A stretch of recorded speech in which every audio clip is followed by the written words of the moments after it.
পচে গেছে না? পচা গন্ধ বেরোচ্ছে না? আপনি একটু আসেন, আর কারোর ইচ্ছা থাকলে দেখেন। পচা, এটা দিয়ে কেক বানিয়ে দিচ্ছে, খুব সুস্বাদু কেক।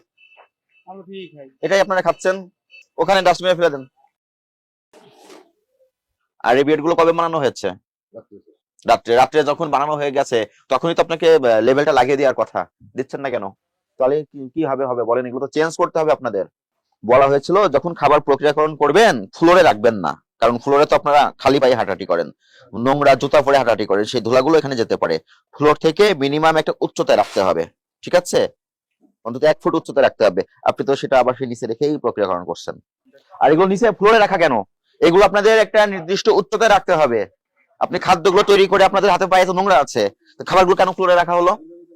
ঠান্ডা গরম বলে না, কোনো খাদ্যই ফ্লোরে রাখতে পারবেন না। লাইসেন্স করা আছে? বিএসটি লাইসেন্স, লাইসেন্সটা দেখান। পরিষ্কার পরিচ্ছন্ন করার কথা ছিল, সেটাও করেন নাই। অস্বাস্থ্যকর নোংরা পরিবেশে খাদ্য প্রক্রিয়াকরণ করা নিষেধ, সেগুলোই করে যাচ্ছেন আপনারা।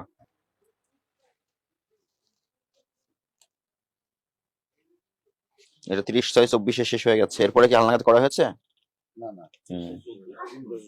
30/14, 16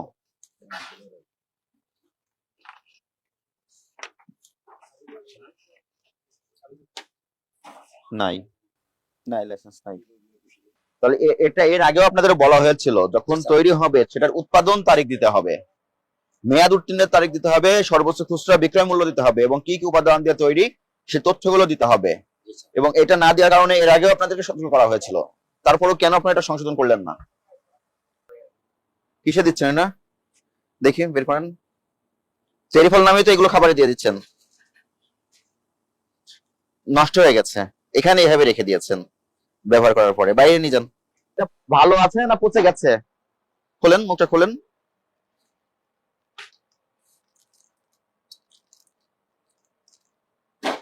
কি এটা? পচে গেছে না? পচা গন্ধ বের হচ্ছে না? বলেন, সবাই শুনুক। এখন তো বলতেছেন ফেলাই দেন, কিন্তু এটা আপনি কেন দিচ্ছেন বিস্কুটে? তাহলে আপনি অঙ্গীকার করছেন ভবিষ্যতে এই ধরনের অস্বাস্থ্যকর পচা চেরি ফল নাম করে টুটি ফুটি ফল দিবেন না খাবারে? পচা, এটা দিয়ে কেক বানিয়ে দিচ্ছে, খুব সুস্বাদু কেক। এটাই আপনারা খাচ্ছেন। বলা হয়েছিল পণ্যের মূলক ব্যবহার করবেন, উৎপাদনের তারিখ দিবেন, মেয়াদ উত্তীর্ণের তারিখ দিবেন, সর্বোচ্চ খুচরা বিক্রয় মূল্য দিবেন, কি কি উপাদান দিয়ে তৈরি বিস্কুট গুলো সেই উপাদানগুলো দিতে হবে, কোনো কেমিক্যাল ব্যবহার করা যাবে না। তাহলে সেই নির্দেশনাগুলো আপনি কেন অমান্য করলেন? তাহলে এই ভুল কিভাবে আপনারা সংশোধন করবেন? কি করলে এই ভুল আর কখনো হবে না? আমি তো এখানে দেখলাম কয়েকটা প্যাকেট, ওনাকে তো দেখালাম। তাহলে এগুলো কি দেওয়া ছিল, লেবেল দেওয়া ছিল? দেওয়া ছিল না, তাহলে এটা তো অপরাধ হয়েছে। আর আপনাদের বলা হয়েছিল খাদ্য পণ্য তৈরি করে ফ্লোরে রাখবেন না, মেঝেতে রাখবেন না, নোংরা স্যাঁতসেঁতে মেঝেতে রাখা যাবে না। তাহলে এগুলো কেন করলেন? আপনাদেরকে সংশোধন করার জন্য আমরা মাঝে মাঝে মনিটরিং আসি, এসে যে নির্দেশনা গুলো দিই সেগুলো আপনারা কেন বাস্তবায়ন করছেন না? আপনাদের যে নির্দেশনাগুলো দিয়ে গেছিলাম এগুলো কেন আপনারা করলেন না? এতে যে খাবারটা দূষিত হয়ে যায়, খাবারটা ভেজাল হয়ে যায়, এবং কোন ভোক্তা এই খাবার খেয়ে অসুস্থ হলে সেটা একটা কমপ্লেন দেবে, সেই ঠিকানাটাও আপনারা প্যাকেটে দিচ্ছেন না। এগুলো সংশোধন করবেন আপনি কতদিনের ভিতর করবেন? 1 মাস। 1 মাস পরে আসলে কি একবারে পরিষ্কার পরিচ্ছন্ন পরিবেশ দেখতে পাবো? এবং যে আইন কানুন আছে সেই আইন কানুনগুলো মেনে আপনি উৎপাদন করবেন। 15 দিনের ভিতরে আপনার কারখানা পরিষ্কার পরিচ্ছন্ন করবেন, লাইসেন্স করবেন, পণ্যের মোড়ক ব্যবহার করবেন, ঠিক আছে? আর আজকে আপনাকে 50,000 টাকা আর্থিক জরিমানা করলাম।